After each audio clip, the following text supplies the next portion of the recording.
Hello everyone, my name is Zahra and I'm second semester student in English department at Universitas Pekalongan. Today I would like to present a narrative text as a part of my mid-semester test for the course Reading for Personal Context. Okay, before I begin reading, I would like to explain why I chose this type of text. I choose narrative text because it tells a story that usually includes moral lessons, which make it meaningful and enjoyable to read.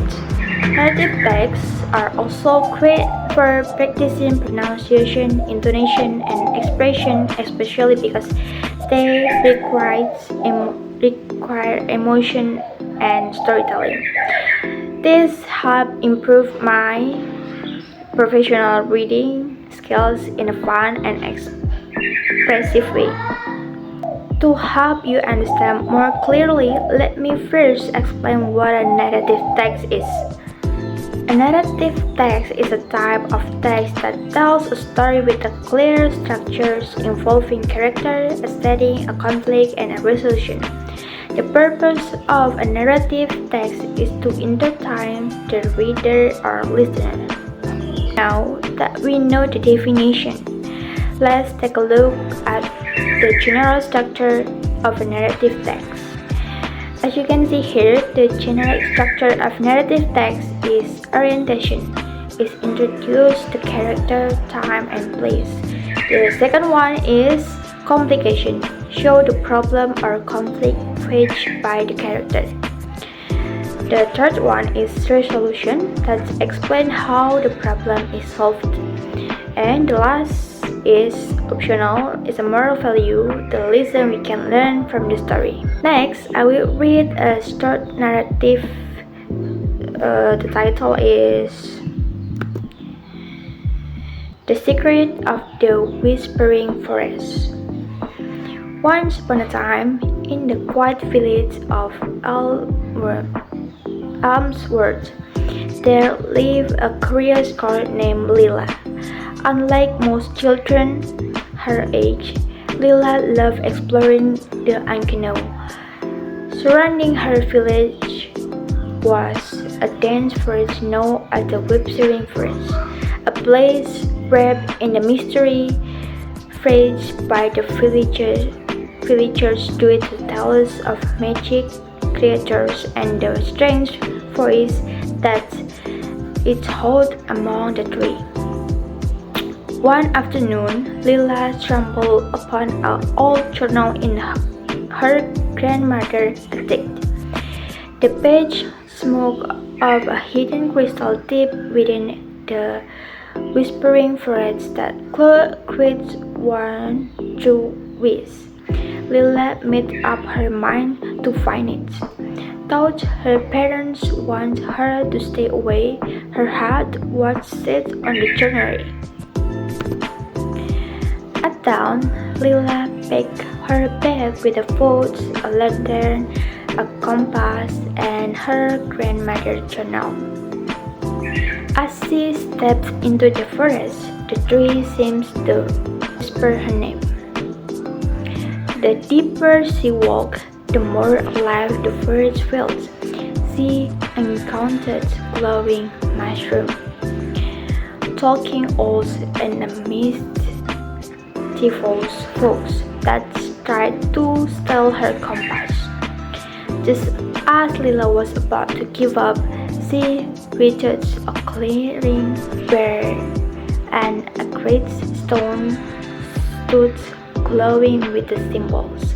The journal had mentioned a riddle, and when Lila solved it out loud, the ground beneath two spawn opened a river as tenants landing underground.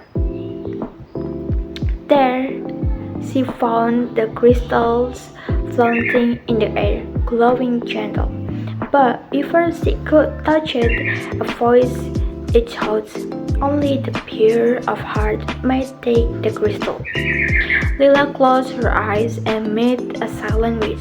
not for richer or for fame, but for her sick brother to be healthy again. The crystal glowed brighter and floats into her hands. When Lila returned home, she found her brother running outside, full of energy and laughter. The villagers were astonished. From that day, the forest no longer weeps her warnings, but blessings. Lila coached her changed her forest forever, and she became known as a girl who listens to the whispers and answers them with kindness. After reading the story, let's move on to some comparison question and check our understanding. Question number 1 is what motivates Lila to enter the Webster forest? The answer is Lila found an old journal in her grandmother's attic that mentioned hidden crystal deep in the forest, which could create one true wish.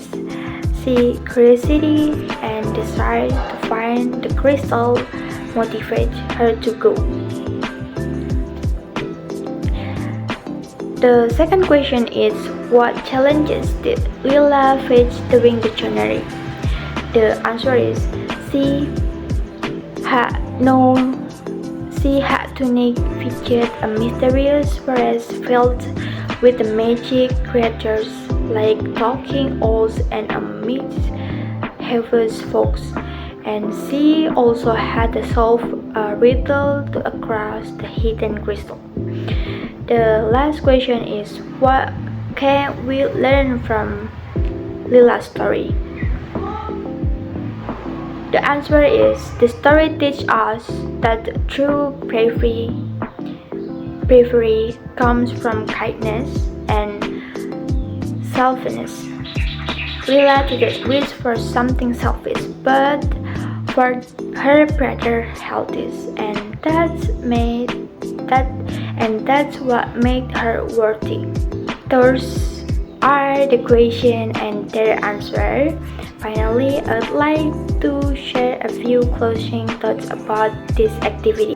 That's the end of my presentation. I really enjoyed reading and analyze this narrative text because it helped me practice not only my reading skill, but also how to speak more clearly and confidently. I hope this story and this message were meaningful for you too. Thank you so much for watching, and I look forward to improve even more in the future. Have a great day. Thank you.